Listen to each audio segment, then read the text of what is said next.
Alright. Josh X, we're on borrowed time. So Let's go. Borrow time and borrow money.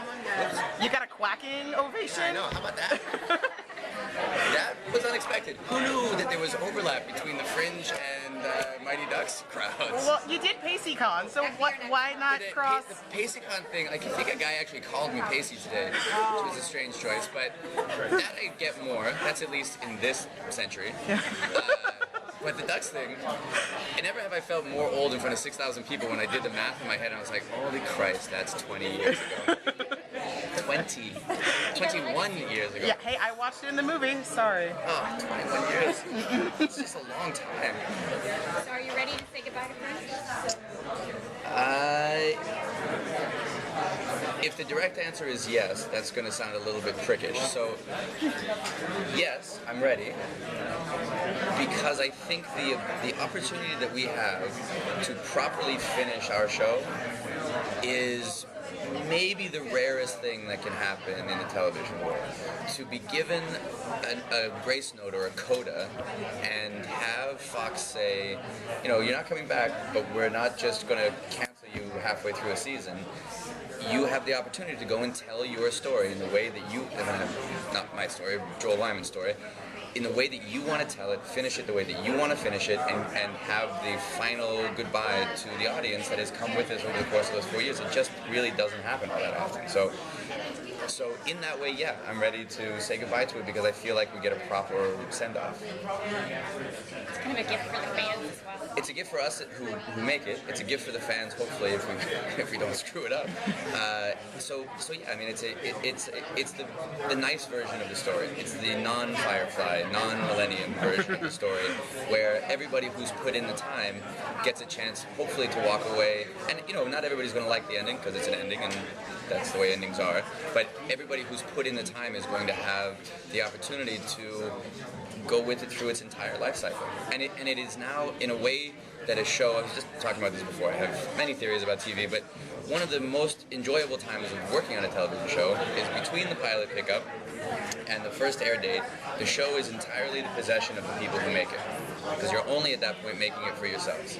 And then after that, it goes out in the public and it becomes the possession not only of the audience and the creators of the show, but also of the money man and the advertisers and all the rest of that. Well, we've actually completed the life cycle, so now it's the possession of the audience and the creators again, because the show is not going to come back, but it's not going to get yanked off the air, and it's not going to, we're not going to get 2 episodes in and they're going to go, oh, we don't like this anymore, and they're going to pull it.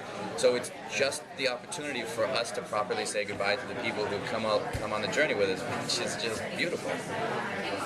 As a science fiction fan, like, you guys have tackled almost every trope in this entire... Exactly. No stone unturned. So what are you excited that you haven't tackled to tackle in the final season? Well, I mean, I think the idea, the colonization idea is something that we haven't done. I mean, it's been implied in a couple different ways, so I think the humans as rebels is something new to us. It's more of a sort of a late Battlestar type scenario for us. But really, the core of what's most important to me is the emotional core of the show, which I think, it is really what's carried us through all of those left turns and alternate universes and alternate characters. So what I'm most interested in tackling, I guess, at the end is the final chapter of these characters' story. Figuring out what the emotional dynamic is and where we want to leave it between Olivia, Peter, Walter, Peter, Olivia, Walter, Peter, Astrid. We get to choose now where all of those characters finish. I want to kind of dovetail off that. I mean, there's only one Peter because the other Peter died, but if you could have imagined another Peter, what would you have liked Peter to be?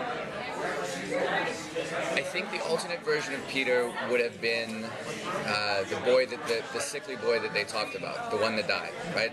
I think a lot of Peter's swagger, and if there's one thing that I really admire about the character, it's his ability to learn on the fly and keep going forward almost no matter what. I mean, I thought one of the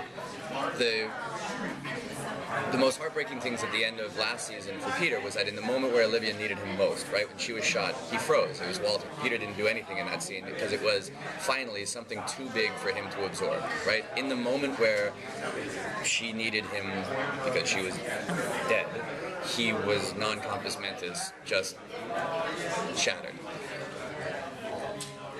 Peter, in this entire story, has been the guy who, if you need something done, can get it done, and never is overwhelmed by the situation, even if the situation is, sacrifice yourself to save the universe. So, little things like that.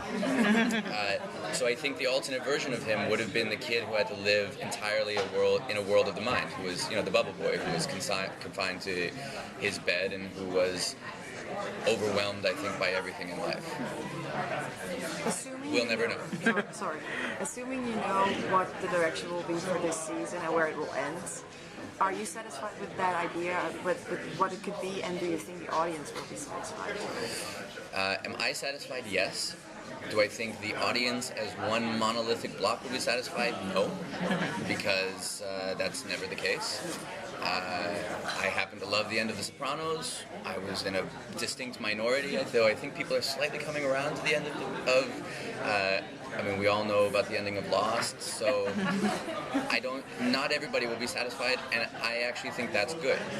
Part of the beauty of a long-form story, TV story, is that the characters become as much yours as they are mine, and you dream of them in a different way that I do. So when we do get to an end, necessarily we're making a choice.